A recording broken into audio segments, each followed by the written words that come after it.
Okay, welcome back to another lecture. This is going to be the last section of chapter 11 for us. Remember, chapter 11 for us was a brief chapter. I was very selective on what we're going to do because of the sheer amount of context, the topics that we have to cover in this course. So I had to be really choosy. This section, section 5, will be the last section of chapter 11 for us. So the reason I picked this section is because it's a very important section, something that you will actually do, something that we use in your second semester calculus courses. And if you're on a quarterly system, you use this in the third quarter semester, or I'm sorry, the third quarter calculus course. So second semester calculus or third quarter calculus. And you use this idea of partial fraction decompositions to simplify integrals into more manageable, easier to work with integrals. So what are we trying to do here? I've listed the objective. The objective is very easy, very simple. We would like to decompose or break down, write as sum of, decompose a proper rational expression in lowest form into sum of simpler fractions. Now remember, a rational expression, we talked about those again earlier in the algebra portion of the course, are in the form of PQ, where P and Q are polynomials, right? Polynomials. So for example, x plus 2 over x cubed minus 5, that would be a rational expression. And suppose I have x minus 1 over x squared plus 2x plus 1. That would be another one, and so on. So we would like to be able to, again, break down these fractions into sum of simpler fractions. The word proper here means the degree of numerator is less than the degree of denominator. If the degree of polynomial in the numerator is equal to or exceeds that of the denominator, then the rational expression is called improper. By lowest forms, or simplified or simplest form, that means the numerator and denominator have no common factors. Okay, so for instance, if I have x plus 1, x plus 4 divided by x plus 1, x minus 1, there you go. This is not a rational expression in simplest form, namely because we can cross out or cancel the binomials here. And what's left over is what we got. Okay, so that would be a rational expression in lowest form. Okay, now when we try to do this, it's kind of like, let me draw a parallel. I don't know if it's a parallel or a contrast, I should say, but this is something we did with fractions. For example, if you have two fractions, a plus b, c over b, we can combine it into one fraction, right? So we can combine fractions into a single fraction. Well, we kind of want to do the opposite now. Okay, the opposite. That means we are given a fraction. We want to break it into the sum of two or more fractions. Now, if the fraction is in the form, say a plus b over a single denominator b, or whatever, let me show you this. An example. Let's say I have x plus 5.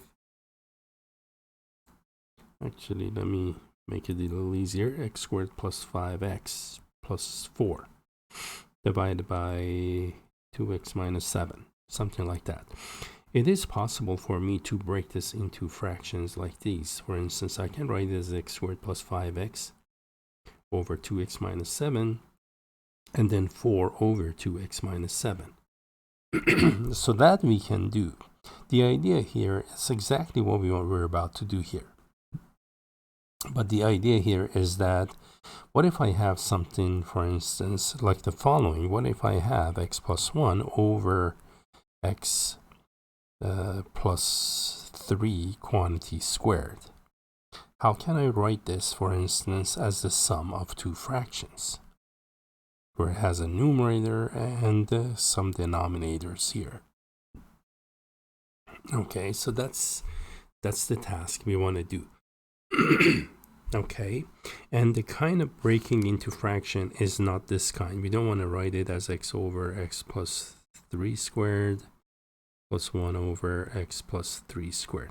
Okay, we're going to decompose it in a different form. Okay, now when we try to do this, there are actually four cases that we're going to consider here.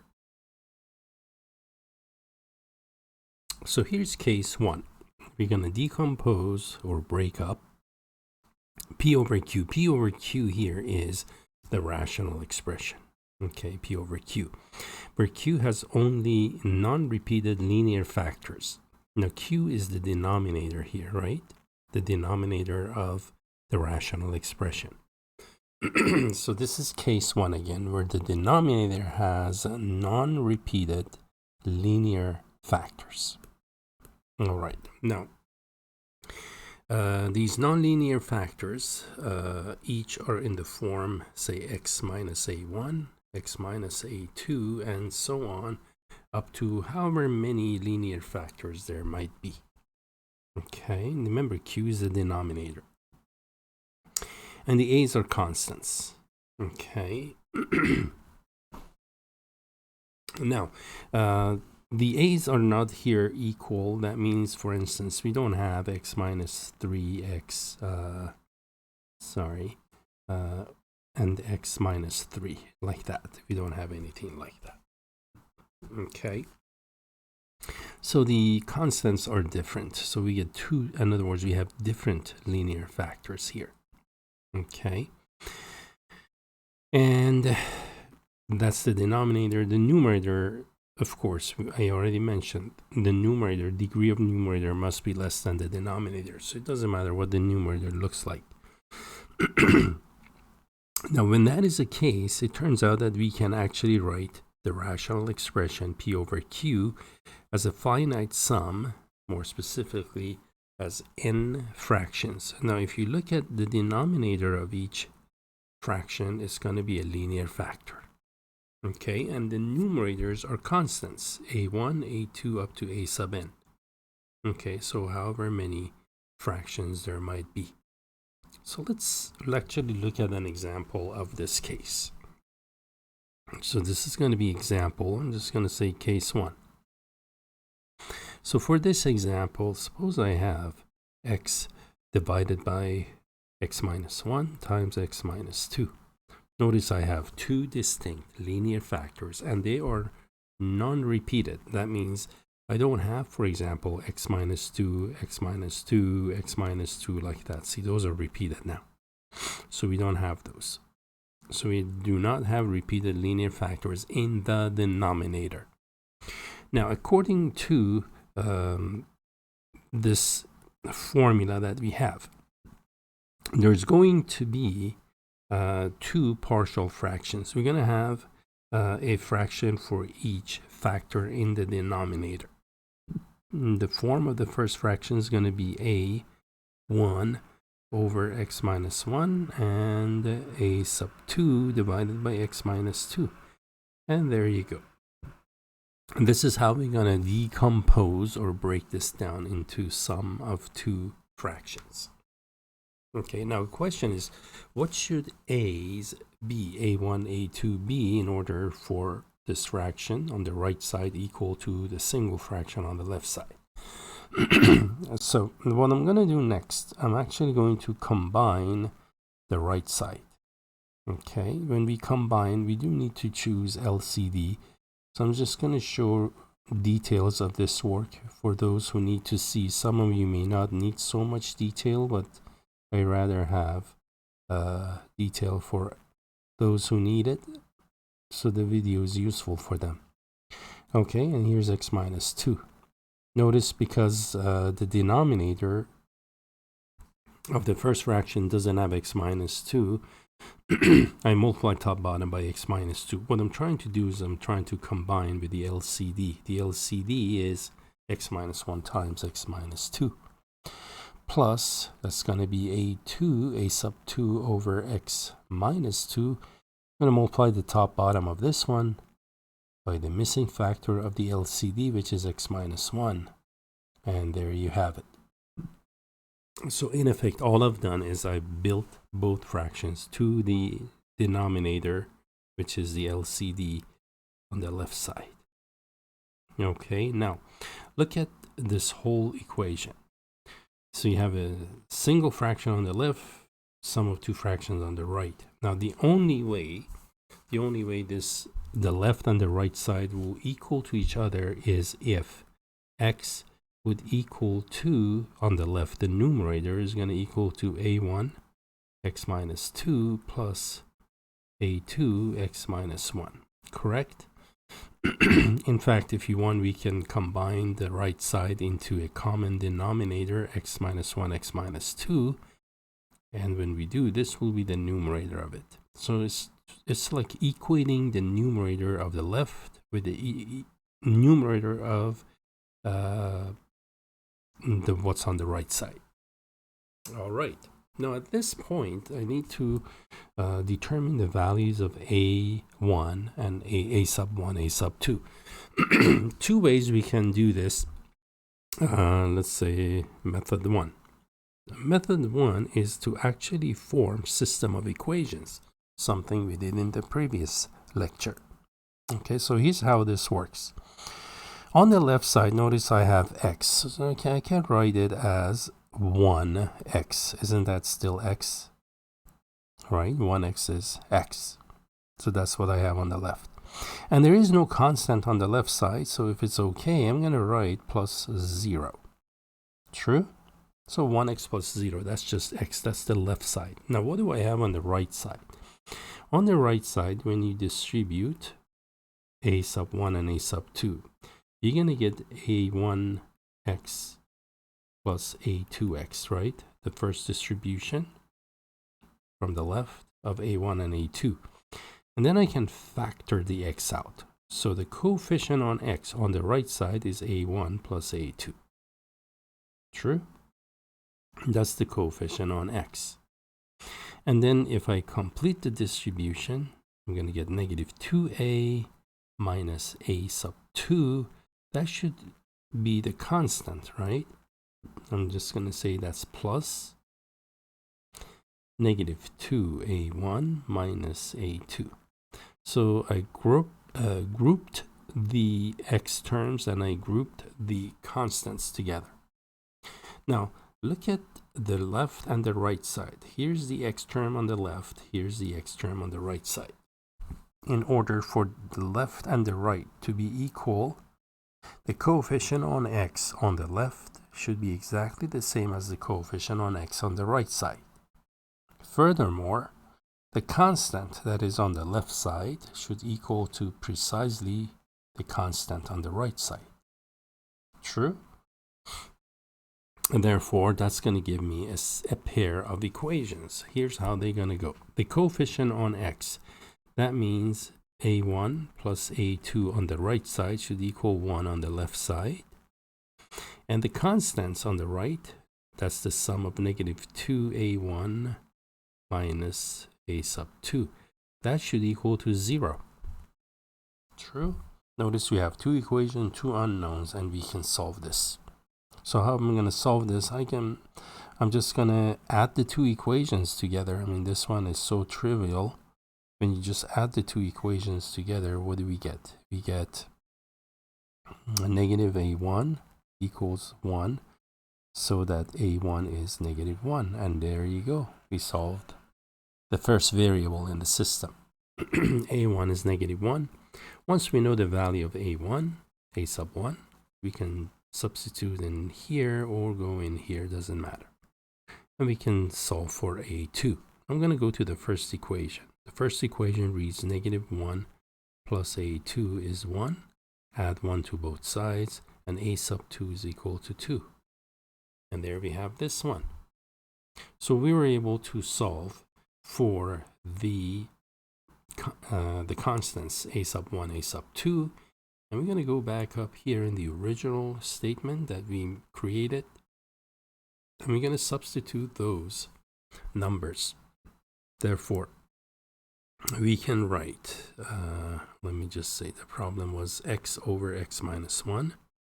So I can write x over x minus 1, x minus 2 equals the right side, a sub 1 over x minus 1, that's negative 1 over x minus 1, plus 2 over x minus 2. You see how we were able to break down or decompose them? That's what partial fraction decomposition means. So we were able to do that. Okay, and there you have that. Now, so that was one way of doing it. And by the way, I can check. How do I check that this is the right composition? We can simply combine the right side, the two fractions on the right side, and see if they equal to the left side. Let me do this just this one time. I won't do this on the future examples, but just want to show you how theoretically this could be done. So I'm going to build the first fraction, multiply top bottom by x minus 2, plus build the second fraction, multiply top bottom by x minus 1. I build them to the LCD is x minus 1, x minus 2. In the numerator of the first fraction, I'm going to distribute. I get negative x plus 2x minus 2.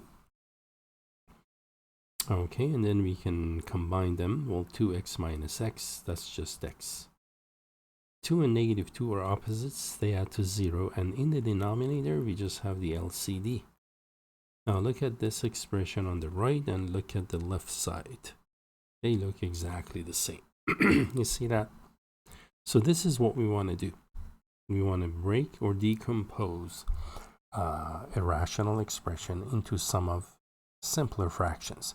Now, this was method 1, and it's method 1 for finding the constants a sub 1, a sub 2. Let me do that another way. Okay, so when I had the expression x equal a sub 1, and it was x minus 2 plus a sub 2, x minus 1. I'm looking at again up here. A sub 1, x minus 2, a sub 2, x minus 1. Okay, in here. Rather than creating a system of equations, which we did right there, rather than doing this, we can actually choose random numbers. Random numbers, for instance, I'm going to let x be 2. We're going to choose smart points. We can pick 0 if you like, but that's not going to help us. Let x be 2. So on the left side, I have 2, right? That's x. X is 2 equal. On the right side, what do we have? A sub 1. X is 2 now, right? So I'm going to go 2 minus 2 plus a sub 2. And again, x was 2. So that's going to be 2 minus 1. And of course, 2 minus 2 is 0. So that term is 0. 2 minus 1 in parentheses. This is going to be just 1. 1 times a sub 2 is just a sub 2. And look how we were able to avoid setting an equation as a system to solve this. So a sub 2 is 2, which is exactly what we got here. Now, let me pick another value for x. Let x be 1. And let's plug it in. 1 into here on the left side for x, so that's 1 now equals. To the right, I have a sub 1. 1 minus 2 plus a sub 2, 1 minus 1. Correct? And 1 minus 1, 0. That term is 0. 1 minus 2 in parentheses is negative 1.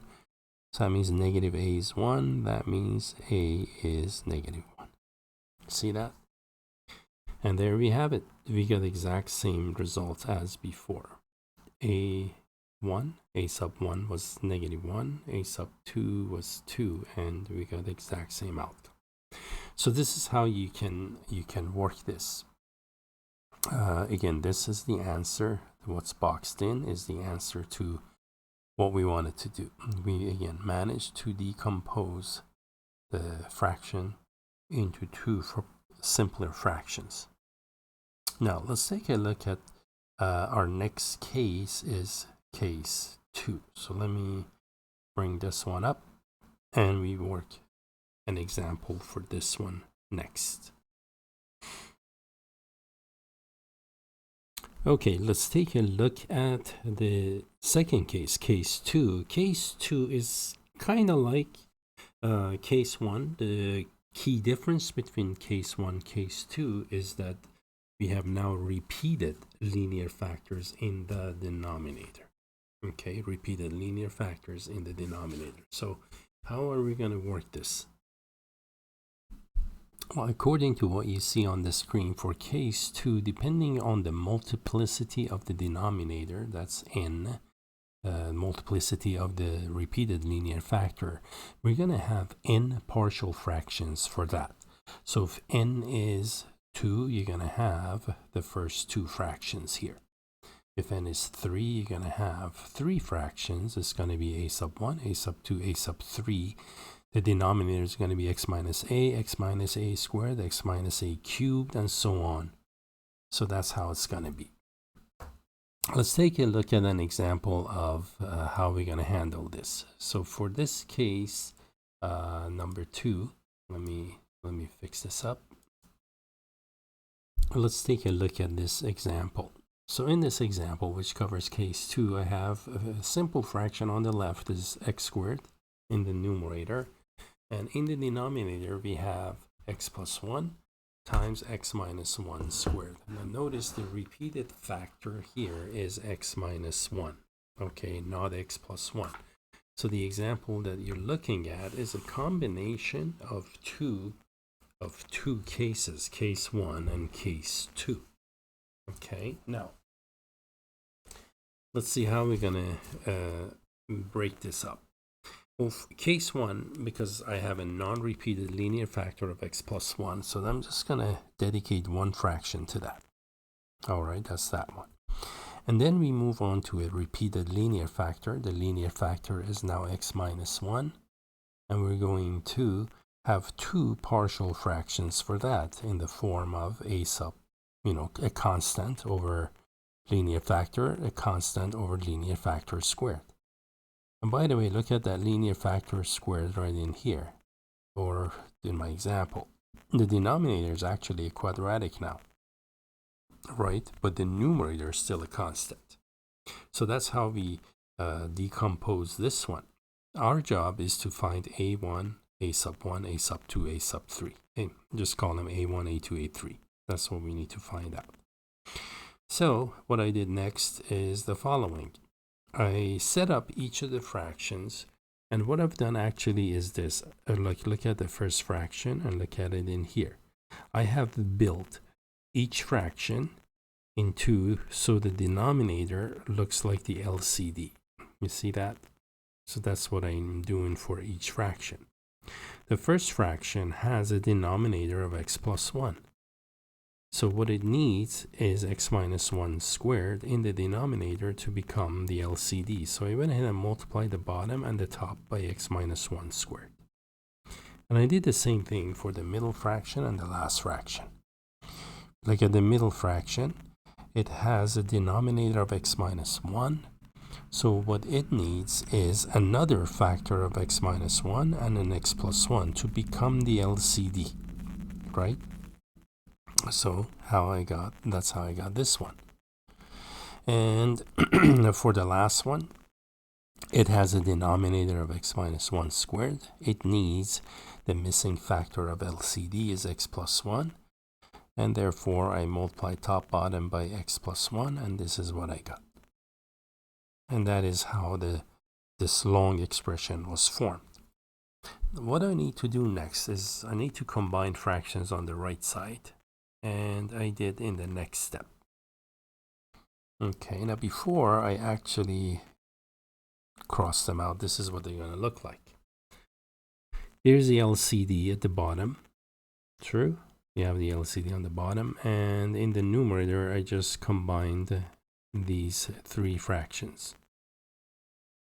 And the next step is when I actually canceled or dropped the denominators.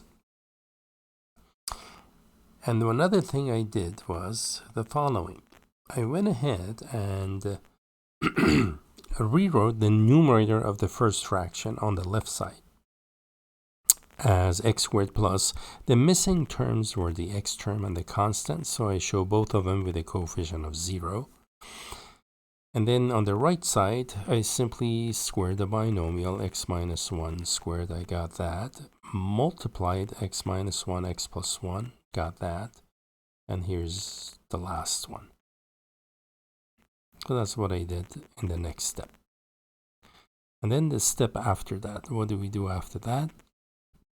Well, I'm going to equate the coefficient on like terms. What do we mean by that? The coefficient on x squared on the left is 1. And how am I going to get x squared on the right side? That's when I multiply a sub 1 by x squared and a sub 2 times x squared.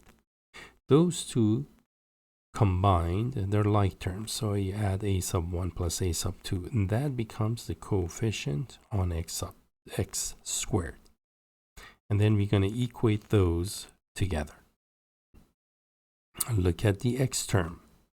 How am I going to get an x term here is when I multiply a sub 1 by negative 2x and a sub 3 by x. Factor the x out. And then you have negative 2a sub 1 plus a sub 3.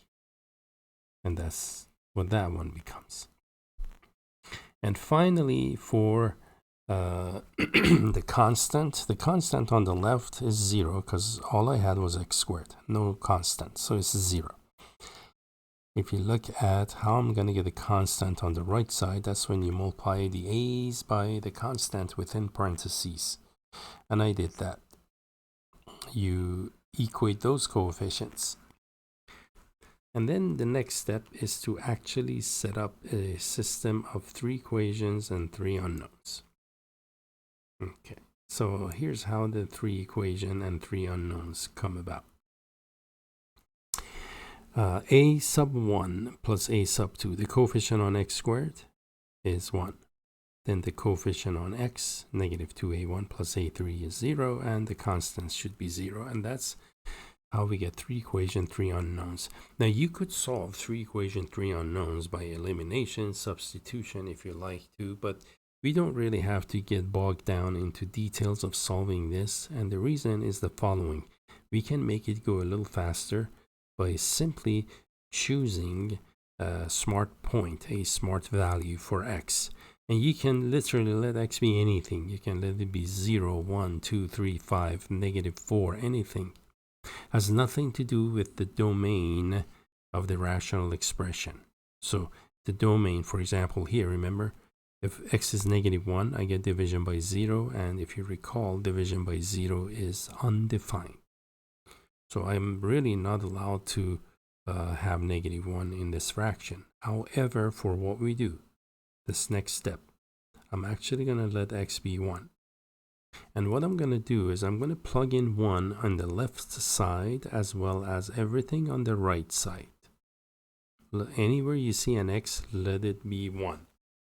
So on the left side, I get 1x squared. That's just, there you go, 1 times x squared. The other 2 terms are 0. I don't need them now. So I just drop those off. And on the right side, here's x. I'm going to let that be 1. Let this be 1. Let this be 1. Let this be 1. See how that goes? Everywhere you see an x, let it be 1. And then when we do combine like terms, this is what you're going to get. 1 squared minus 1, that's 0. True? And within parentheses here, this is also 0. So 0 times a2 is 0, 0 times a1 is 0. All we get is twice a3, and that results in a3 equal to 1/2. Now if a3 is 1/2, then I can back substitute for a3, for instance, in the second equation, right? And solve for a1. And that's what I did here. And there you have it. I substituted in the second equation and I solve for A1. So A1 ends up being 1/4. Then once I know A1, in the first equation in the system, the sum of A1, A2 is 1. Well, 1 plus 3/4 is 1. So A sub 2 must be 3/4. And once I know A sub 1, 2, and 3, their values, I can simply write the partial fractions. And that is how you do the partial fraction decomposition of this, the one that I just made up, this one, for case 2. Now we got 2 more cases. Let me bring up these cases for you. Let's take a look at case 3. Case 3 has to do with having a quadratic, irreducible quadratic factor in the denominator. Now the word irreducible here means non-factorable. Okay, that's what that means, non-factorable. So for instance, when I say x squared minus 4, let's say if I look at x squared minus 4, this is a quadratic. However, it can be factored, right, into a product of 2 linear factors. So this is a reducible quadratic. Irreducible quadratic would be x squared plus 4. So that one I cannot factor as linear factors with real, with real coefficients and real numbers. So that's what it's looking at. The statement reads, suppose Q contains a non-repeated irreducible quadratic factor of the form ax squared plus bx plus c. And remember, that's Q. That means in the denominator. That's what it looks like. Then the partial fraction for just that one fraction that has an irreducible denominator, quadratic, is going to be ax plus b over ax squared plus bx plus c. The first a, x, and b, these are capital, these are the constants, and then these are just the irreducible quadratic. So notice before, in case 2, when we have linear factors, whether repeated or not, in the denominator, the numerators are constants. But once these become irreducible quadratic, the numerator turns into linear. Those become linear. So the degree of numerator is 1 less than the denominator. Well, let's take a look at an example of this one. And I'll show you how to process this one. For this example, suppose I have x plus 4, and I'm going to divide it by x squared times x squared plus 4. Now notice again, this is a quadratic, so is this one. X squared is quadratic. However, it's reducible because it's x times x. But x squared plus 4 is not. I cannot factor that. Therefore, this portion, the front portion, this would be what? Case 2, the one that we just handled. And this is now case 3. So I have a combination of case 2, or cases 2 and 3. For case 2, we have repeated linear factor. Okay, so I'm just going to go I'm going to go with ABCs on this one. A sub 1, A sub 2, it doesn't matter. So it's going to be A over X for the repeated linear factor. It's going to be that, right? And now this is case 3, the one you're looking at up here. We're going to write the irreducible quadratic. The numerator is going to be Cx plus D, a linear factor. And I'm not going to be able to use AB like you see here because I use my AB for my linear factors. So I just switched D. Now let's work this one. We need to determine these constants. And just going off of what we saw up here, let me back up to this exercise. I just want to focus on from here to all the way to down here. Okay, from that part. Once we have the fractions on the right side, you can go through the process of the LCD and all that. Okay, you can go through that process. But what you end up doing is actually this. If you look at from here to here now, from first step to the fourth step, looks like I have a sub 1, a sub 1. And then it gets multiplied by the missing factor of the LCD. The fraction a sub 1 has x plus 1. It doesn't have x minus 1 squared, this one. And that's what appears in here. For the middle fraction, you have a sub 2 times x squared minus 1. X squared minus 1 is the missing factor from the LCD. Okay? And the reason I'm saying this because we need to make this go a little faster. Because remember, in like your calculus courses, this isn't all you're doing. You're just a means to an end. This is just to get the expression in simpler form. Now you got a lot more work to do with the partial fractions. So to make this go a little faster, this is what I'm going to do now. The little faster method. I'm going to write only the numerator of the left and numerator of what the right side would look like. My fraction is a over x, correct? So the LCD, what is the LCD? The LCD is always the Q, the denominator of the left side. That's the LCD. Got it? Now, I have x in the denominator. What is it that I don't have in the denominator?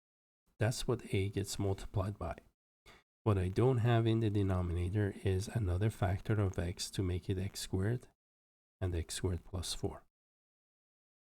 Okay, let's move on to b. What do you think we're going to multiply b by? Well, b has x squared. For the LCD, it needs x squared plus 4.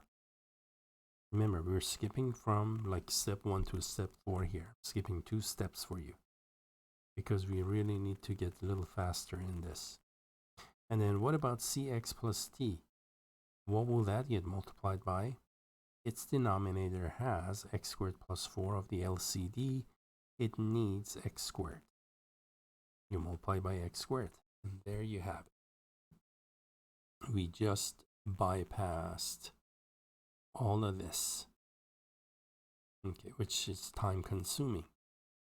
Now, let's continue on. At this point, what I like to do is the following. I like to write, because I see I have x cubed, and then I'm going to have x squared.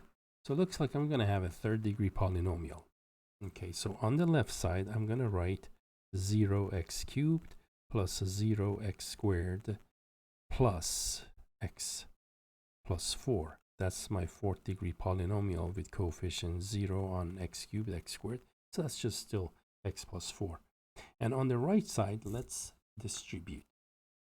When we distribute ax, this is how we distribute, right? So we're going to get ax cubed. And what else? Let me do it in order. Plus 4ax. That's the first distribution. And then distribute b. We're going to get bx squared plus 4b. Then distribute x squared from the right. We get cx cubed plus dx squared. Good. So we got all of those.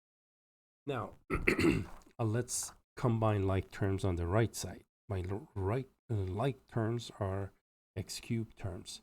The coefficient on those, a plus c x cubed. The squared term, got one here, the coefficient on those, b plus d x squared. The x term, a single x term, is 4a x, and a single constant is 4b. And again, just as a check, I count 1, 2, 3, 4, 5, 6 terms, and I have 1, 2, 3, 4, 5, 6 terms here. Perfect. So I did not again leave anything out. What do you think we're going to do next? Well, we're going to equate the coefficient on like terms, or coefficients on like terms. There you have it. On x cubed, I know a plus c is going to equal to 0 because there is no x cubed on the left. Next, there is no x squared on the left, so that means b plus d must be 0. True. And the x term, I have 4a, that should equal to 1. And 4b should equal to 4. And there we have it. 4 equations, 4 unknowns. And again, we don't have to solve this 4 equation, 4 unknowns, but a lot of these systems that we produce are pretty easy, really simple to solve. For example, look at the fourth equation. From this one, we're going to get b is equal to 1. Once we know the value of b, in the second equation, we have 1 plus d is 0, so d must be negative 1. See how it's like working a puzzle.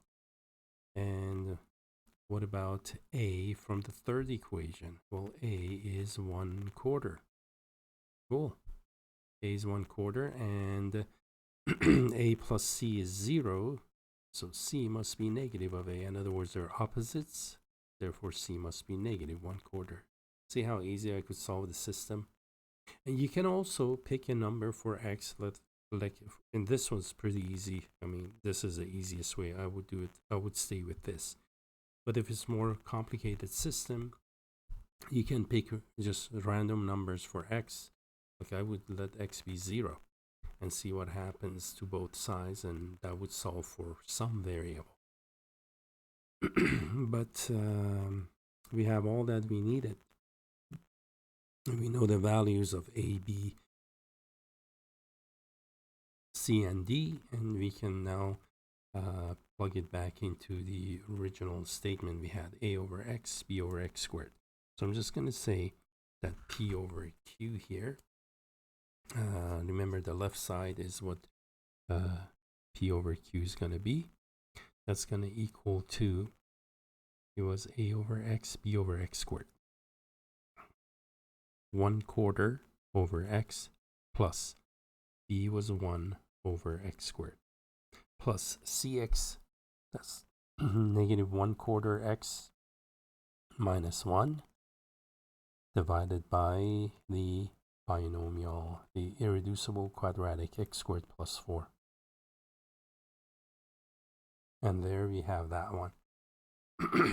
And if you wanted to, just in the last fraction, you don't have to do this again, because we could really work the fractions all from numerator to the denominator, but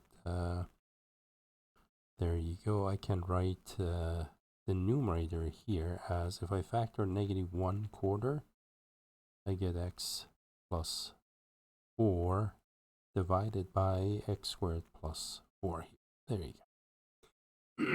And when you redistribute, you can see that it works back to where it was. And that would be the partial fraction decomposition of this one. Cool. We got one more case, and that's it. Let's take a look at our last case here. Again, there are 4 cases in all. You have linear factor, case 1, linear factor in the denominator. Case 2, you have repeated linear factor in the denominator. Case 3, you have irreducible quadratic. In case 4, you have irreducible quadratic again in the denominator, except now it has a multiplicity of 2 or more. That means it's repeated. So let's see how this is going to work out. The statement reads, suppose the polynomial contains repeated irreducible quadratic. Folks, this is so important. Irreducible means non-factorable. So if I have a denominator that is x plus 3 squared, that is a reducible quadratic. This is a quadratic expression, right? It reduces to that. This is quadratic, but it is factorable. It's factored form x plus 3, x plus 3. So I have repeated linear factors actually here. Must be irreducible, meaning not factorable. So if the denominator has irreducible quadratic of multiplicity of n, like n is 2, you're going to have 2 partial fractions of this form. If you have 3, there will be 3 of these. The third one will have a denominator, ax squared bx plus c, that's cubed. And then each of those denominators have a numerator that's linear. All right, let's take a look at an example of this one now. Okay, let's take a look at this example. I'm just going to make a simple example of case 4. Suppose I have 3x squared plus 4x minus 2. And I'm dividing this by x squared plus 1 squared. Notice I have a repeated irreducible quadratic factor. So according to what we have here, case 4, I'm going to have two partial fractions for that. It's going to be ax plus b divided by x squared plus 1. Instead of going with the subscript, I'm just going to go cx plus d, as long as we have different coefficients. And then here's my repeated irreducible quadratic in the denominator. Now remember how I work this. I'm going to write the numerator of the left fraction equal, and for the right fraction, you multiply the numerator of the right fraction, first fraction, times the missing factor from what it takes to make the denominator on the left side, which is the LCD of the right side. Now, I have x squared plus 1 in the denominator right now, but I need x squared plus 1 squared, so I'm going to multiply this by x squared plus 1. All right. Now, look at the second fraction. Its denominator is the LCD. It's not missing anything, so I'm just going to repeat the numerator. I don't need to multiply top bottom by anything to build it to the LCD. Its denominator is the LCD. Now we can work this one. Let's distribute on the right side ax cubed plus bx squared plus ax times 1 is ax, b times 1 is b, plus cx plus d. And then we can equate again the coefficient on the like terms. On the left, I have 0x cubed. There is no x cubed. Then I have 3x squared plus 4x minus 2. Correct? So let's equate the coefficient on like terms. Coefficient on x cubed. Well, a must be 0. A is the only coefficient on the term x cubed, and there is 0 on the left, so a is 0. That's good. What about the next equation on the x squared?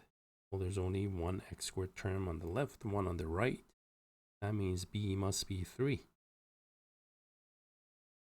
What about the linear factor? 4x on the right side. We know the sum of a plus c should equal to 4. And then the constant b and d, these two should add up to that constant to -2 on the left side. Okay. And we're good. A is 0, b is 3. Plug in a 0 here, so c will be 4. And b is 3, plug it into here. 3 plus d is -2, so that means d must be -5. We found all 4 unknowns. True? So we can write the fraction. Again, the original problem is in the form p over q, which is really this. So p over q can be written as a. Now 0, let me write it, 0x plus b divided by x squared plus 1 plus 4x minus 5 divided by x squared plus 1 squared. And there you have it. And that's what this is. Now, of course, 0x is 0, right? So really the first fraction is just 3 divided by x squared plus 1 and plus the second fraction. And there you have it. So this is for case 4, where you have repeated irreducible quadratic. All right. Now, having done that, let's take a look at another example here. In this example, I'm going to have, let's make it like this. In this next example, suppose I have x plus 4, I'm going to have two irreducible quadratic, x squared plus 4 and x squared plus 1. Okay. Now, according to the expression for case 4, these are not repeated. So each of them we have a fraction for each of those factors, ax plus b, cx plus d, because both factors in the denominator are irreducible quadratic. Their numerator is going to be a linear factor. And I'm going to have x squared plus 1 here. Okay, and again, the way I work it, you just write the numerator of the left fraction, write the numerator of the first fraction on the right, times the missing factor to be LCD, which is the denominator of the left, plus cx plus d times x squared plus 4. Cool. And then we can actually proceed by distributing. I'm going to distribute on the right side. I'm going to get ax cubed plus bx squared plus ax plus b plus cx cubed plus dx squared plus 4cx plus 4d. And there you have it. And let's take a look at the coefficient on the right side, a plus c. Those are the coefficient on x cubed. What is the coefficient on x cubed on the left side? Well, there is no x cubed. It's got to be 0. The coefficient on x squared, b plus d. Let me space these. There, I'm making room for a, b, c, d here. And there you go. Okay, the coefficient on x squared is b plus d, correct? So that's going to be b plus d. That coefficient must be 0. The coefficient on x, we have a plus 4c. That should equal to the coefficient on x is 1 on the left. And finally, the constants are b and 4d. b plus 4d equals 4 on the left side. And we have all of the coefficients accounted for. See that? We have a system of 4 equations and 4 unknowns. And again, these can easily be solved.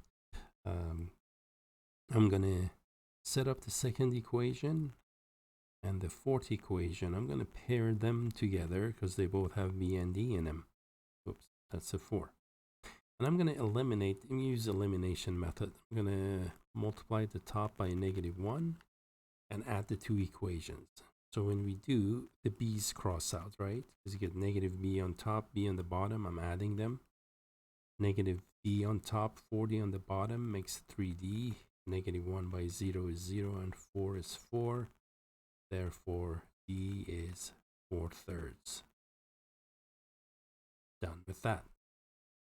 And then I'm going to pair, oh, sorry, forgot about b. b and d add to 0, so that means they're opposites, right? b is going to be -4/3 because their sum has to be 0. Let's go on to c. a plus c, 0. So a and c are opposites. a plus 4c equals 1. And kind of the same, I'm going to multiply the top by -1 and -1 by a and a. Those add to 0. -1 by c plus 4c makes 3c. -1 by 0, 0 and 1 is 1. And that's going to make c 1/3. And again, a and c add to 0, so they have to be opposite. Therefore, a is -1/3. And we have found all 4 of these unknowns. And we can go back and actually plug them into here for a, b, c, d. So p over q was ax, so that's going to be -1/3. Oh, got to be careful here. -1/3 x, ax plus b minus 4/3 divided by the first fraction's denominator is x squared plus 4. The second fraction's denominator was x squared plus 1. And that's cx. C is 1/3 x, and plus d, which is 4/3. There you go. Again, we could work these fractions and manipulate them more, but that will suffice for what we're going to do. All right. Now, let's do one last example. Again, I'm doing at least one so far of each case here because we need to, and I'm sure you haven't done this before, so it's going to be new to almost all of you. Let's finish this lecture by doing one last example. This example, suppose I have 2x plus 3 divided by x to the 4th negative 9x squared. All right, let's try this one. So first we need to factor the denominator. And also, by the way, in every example that I've done, those fractions that we worked, every one of them have been proper, quote unquote, proper rational expression. Means the degree of the numerator was less than the degree of the denominator. If I'm given something like, for instance, x cubed plus 5x over x squared minus 1, I'm not going to move on to, break this into two fractions, right? We need to do long division first, and we get a quotient plus a remainder over a divisor, and and we work this fraction. We try to maybe do a partial fraction composition on this fraction. So again, for what we're doing right now, this is enough. But when you go to calculus, you get into problems where you have to do long division first, and then actually try to decompose the fraction that's in proper form. All right. Let me factor the denominator. X squared is the GCF, so that's going to be x squared minus 9. Now for this one, notice both of these are quadratic, but they're both reducible. In reduced form, you can write x squared. Let me write it one more step. This is x squared, x minus 3, x plus 3. You see that? We have to reduce them. And then we have 2x plus 3 here. Now, let's work this. How many partial fractions are we going to have? Well, I'm going to have, this is case 2, repeated linear. And each of these are case 1, right? Each of them. So I have 4 factors in the denominator. I'm going to need 4 partial fractions. P over Q is going to be, for case 2, repeated linear is going to be a over x, b over x squared, plus for x minus 3, because it's linear factor, the numerator will be a constant, and the same thing for x plus 3. Those are non-repeated linear. And 4 partial fractions. The left side, the numerator 2x plus 3. What is the right side? A. And again, the LCD is what you're looking at here. This is the LCD right in here. That is your LCD. So I'm going to make all, let's say, each fraction, its denominator to look like LCD. But remember, I'm skipping over 2 steps to make this go faster. Therefore, I'm multiplying A by the missing factors from the LCD. The LCD is x squared, x minus 3x plus 3. The denominator of the first fraction has x. What it doesn't have are another factor of x, and then x minus 3x plus 3 is x squared minus 9, isn't it? True? Let's look at the next one. The next fraction is going to be b. It has x squared. What it doesn't have are the other two factors, x minus 3, x minus x plus 3. Or you can look at this one. It has x squared. It doesn't have x squared minus 9. So I'm going to multiply it, times it by x squared minus 9. That was nice. Plus c. C has x minus 3, right? It has x minus 3, but it doesn't have our x squared and x plus 3. And there you have that one. And finally, d's denominator has x plus 3. What it needs is x squared and x minus 3. And there you have it. And because these are linear factors, we can just pick numbers and solve for a, b, c, d. For example, I'm going to let x be 0. Why? Because that makes this 0. Usually, if you want to pick smart points, you look at the factored form right in here. -3 is a good number to pick, 3 is good, and 0 is good, because each of those factors will be 0. All right, now I'm going to do that. I'm going to let x be 0. On the left side, I have 2 times 0 plus 3, so the left side is easy. That's just 3. On the right side, when you put 0 in the first expression, this will be 0. So I get 0 plus 0 squared minus 9. Let me just write that detail. We put in 0 here, so this is going to be 0 plus 0, and we put in 0 here, that's going to be 0. Long story short, 0 squared minus 9, that's negative 9b equals 3. So b is negative 1/3. That's what b becomes. You see that? Now, what is the next smart point that we're going to pick? The next value? We already picked 0. Let's pick 3 or -3. I'm going to let x be 3. With linear factors, whether repeated or not, this is very common practice to do it. For irreducible quadratic, by the way, if you want to pick numbers, that's not going to work out too good, because here's why. Let's say I have one c plus blah blah blah. You got to see what makes that 0 if you want to pick zeros of the denominator.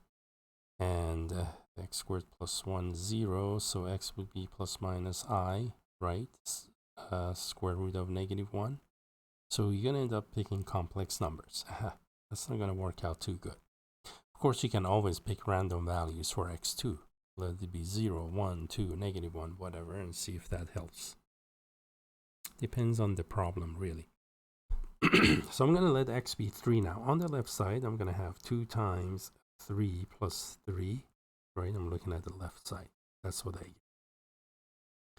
And what do we have on the right side? I'm going to go expression by expression. Each of these, I'm plugging in 3 now.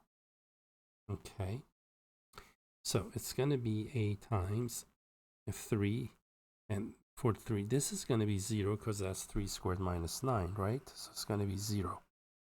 Plus, the next one will be 0 also. B times 0 plus. Next one is going to be C. 3 squared is 9. 3 plus 3 is 6. And the last one is going to be 0 also because 3 minus 3 is 0. It's going to be D times 0. On the left side, I have 2 by 3, 6, and 3, 9. And on the right side, I have 54. C. Which you divide the 9s out, you get 1 equal 6C. Therefore, C is 1/6. You see that? We were able to find the values of B and C. If you let x be the last y's choice was -3, let x be -3. On the left, I have 2 times negative 3 plus 3, and to the right. Now, negative 3 again makes this one 0, that one 0, that one 0, correct? Here's 0, negative 3 squared minus 9, 0, negative 3 squared minus 9, 0. So I'm just going to plug it into the last one. D times negative 3 squared, negative 3 minus 3. On the left, I have negative 6 plus 3 is negative 3. And to the right, we have negative 6 times 9, negative 54D. And I went ahead and solved for D. Divide both sides by 54. The negatives cancel, so D is 1/18. Now, to find, we have B, C, D. In order to find A, I'm actually going to look at the place where A could appear is possibly here, right? This is the only where A can appear. Now, if I look at the coefficient that A produces here, if I multiply AX by X squared, I get AX cubed. Now, I don't have any X cubed on the left side. True? So I'm just going to stay with that. I'm going to look at the X cubed on the left side, and let's see where we're going to get X cubed here. Cx squared X, that's going to be Cx cubed. Dx squared and X gives me the X cubed. So those become the coefficient on the cube terms, right? A plus C plus D. And on the left, again, there is no cube. So the coefficient on X cubed on the left is 0. All right, and then here you go. I went ahead and wrote that down for you. The left side is 0x cubed plus 0x squared plus 2x plus 3. And the right side, notice I'm just looking at the coefficient on x cubed.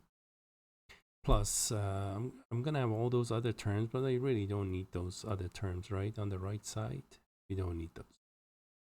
I can set up an equation, therefore A, C, and D, they should add up to 0 on the left. And because I know the values of C and D at this point, I solve for A. Subtract CD from both sides. Plug in for C and D from previous step. And simplify to get what you're looking at on the screen. And this is what we get here, right? Negative 2 nines. And then I went ahead and put them all back together for you. I plugged them into the original expression, this one. Place A, B, C, D with the constants. And this will be a partial fraction decomposition of this one. All right. And again, sorry, this is kind of a long lecture, but the topic is really an important topic in your future classes that you need. Therefore, please make sure you understand, you follow the examples. And with that, having said that, we are done with this lecture. And in fact, we are done with chapter 11.